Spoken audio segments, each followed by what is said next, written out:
कौम जिसे अल्लाह ने सहरा के बीच ज़रख़ीज़ ज़मीन, मीठे चश्मे और चमकती तिजारत अता की थी। मदीन की हवा नर्म, खेत सरसब्ज और बाजार काफ़िलों से आबाद रहते थे।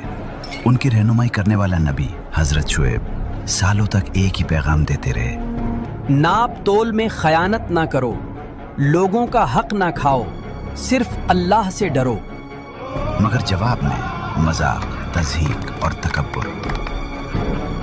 शुएब, तुम्हारी नसीहतें हमारी तिजारत नहीं चलने देते। या तो हमारे तरीके पर आ जाओ वरना शहर छोड़ दो। ये वो जुमले थे जो आसमान की बर्दाश्त को चीर रहे थे। फिर एक दिन जमीन ने अपनी खामोशी तोड़ी, हवा का रुख बदल गया और एक जोरदार चीख ने मदीन की पूरी वादी को हमेशा के लिए खामोश कर दिया।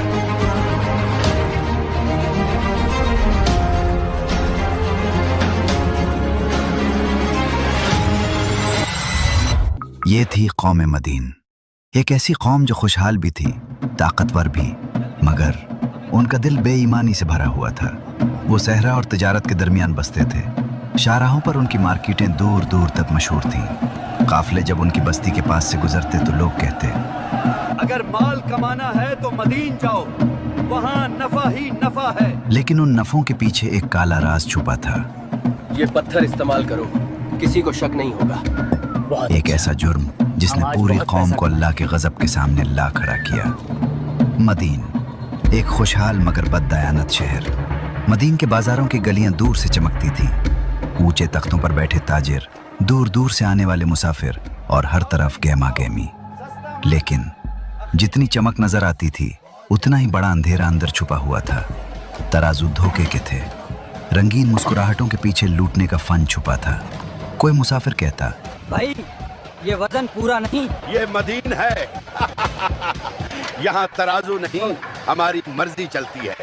वो माल कम निकालते, कीमत बढ़ा देते और कहते, यही तो समझदारी है।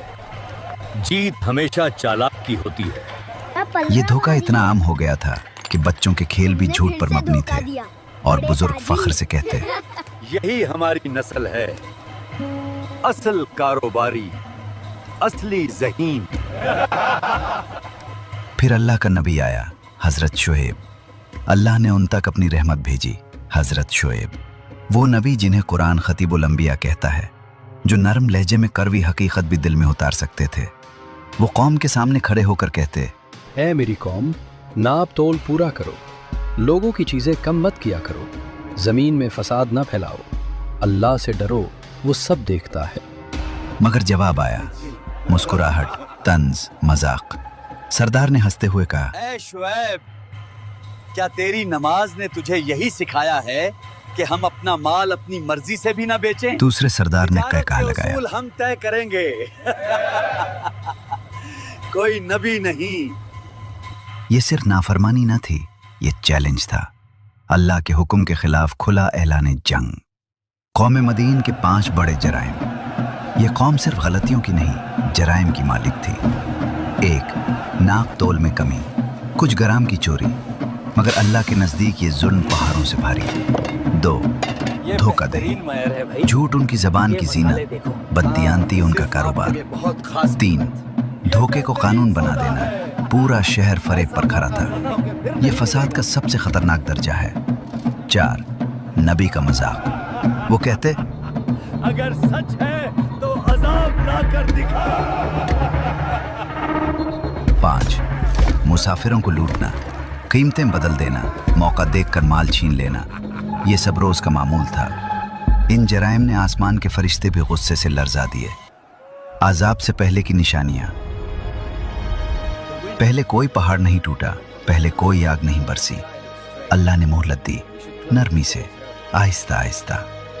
1, बरकत खत्म हो गई, बाजार खाली होने लगे, दिन कमाई के बगैर ढलने लगे।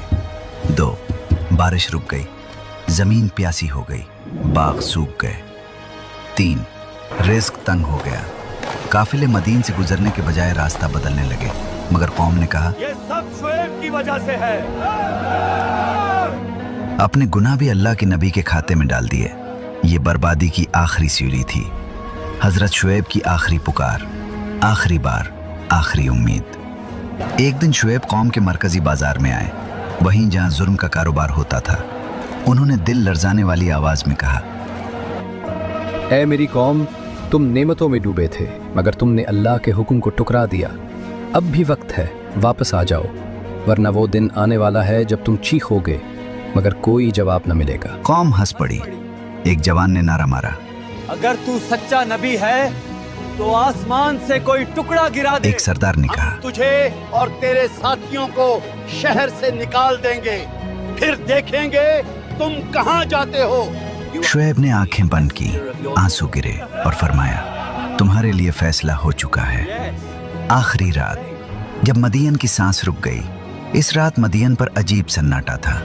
हवा रुकी हुई थी, चरिंद परिंद छुपे हुए थे, कोई आग न जल रही थी। ये खामोशी इस अजाब से भी खौफनाक थी जो आने वाला था। हजरत शुएब को हुक्म मिला, ऐ शुएब, अपने लोगों को लेकर निकल जाओ। सुबह वो दिन होगा जब जालिमों का हिसाब होगा। शुएब ने आखिरी बार शहर को देखा, वो शहर जिसे वो बचाना चाहते थे मगर जिसने खुद अपनी कब्र खोदी। अजाब का पहला मरहला, जमीन की गरज। फजर से कुछ पहले जमीन ने खौफनाक गरज के साथ चीख मारी। दीवारें लरज उठी, घरों के सुतून हिल गए, चराग बुझ गए, लोग चीखे, ये क्या हो रहा है? ये जल्जला है या कयामत? मगर ये तो सिर्फ पहला इशारा था। अजाब का दूसरा मरहला, आसमान की चीख। फिर अचानक आसमान फटने की आवाज आई, ऐसी आवाज जो पत्थरों को चीर दे, पहाड़ों को तोड़ दे और इंसान का दिल सांस लेना भूल जाए। कुरान उसे अस्सैहा कहता है। वो चीख इतनी शदीद थी कि लोग खड़े खड़े मर गए, जवान, बच्चे, औरतें, सब लम्हों में जमीन पर जा गिरे। सरदार जिनकी जबान पर कल तक तंज था, आज उनका गुरूर भी चीख के साथ टुकड़े टुकड़े हो गया। वो चीख कौम मदीन की आखिरी आवाज थी। जब खामोशी छाई तो मदीन का शहर यूं लगता था जैसे वक्त रुक गया हो। तराजू उल्टे पड़े थे, बाजार की रेत उड़ रही थी, खजूरों के दरख्त टूटे हुए थे। जहां कल जिंदगी थी आज मौत का सन्नाटा था। जहां कल हंसी थी आज उजड़ी हुई लाशें थी। जहां कल तिजारत थी आज सिर्फ शिकस्त थी। एक नबी का दुख। दूर पहाड़ के मकाम से हजरत शुएब तबाही को देख रहे थे। उन्होंने कहा, ऐ मेरी कौम, मैंने तुम्हें बचाना चाहा मगर तुमने सच्चाई से मुंह मोड़ लिया। ये अंजाम है हर उस कौम का जो धोखे और जुल्म को अपना दीन बना। फिर वो अपने मोमिन साथियों के साथ इस वादी से हमेशा के लिए चले गए। ये कहानी नहीं, कानून है। कौम मदीन की तबाहीज भी मदीन की वादी में बिखरे खंडर गवाही देते हैं कि तिजारत नफा से नहीं, सच्चाई से चलती है। और जिस कौम के बाजार धोखे पर खड़े हों, अल्लाह उसे ज्यादा देर खड़ा नहीं रहने देता। अगर ये कुरानी वाक़या आपको अच्छा लगा हो तो वीडियो को लाइक करें और बताएं कि अगले हिस्से में किस कौम की कहानी सुनना चाहेंगे। याद रखें, ये सिर्फ कहानी नहीं, सच्ची हकीकत है। ये हमें बताती है कि जब इंसान गुरूर करता है और ज़मीन पर जुल्म फैलाता है तो अल्लाह उसे ख़त्म कर देता है।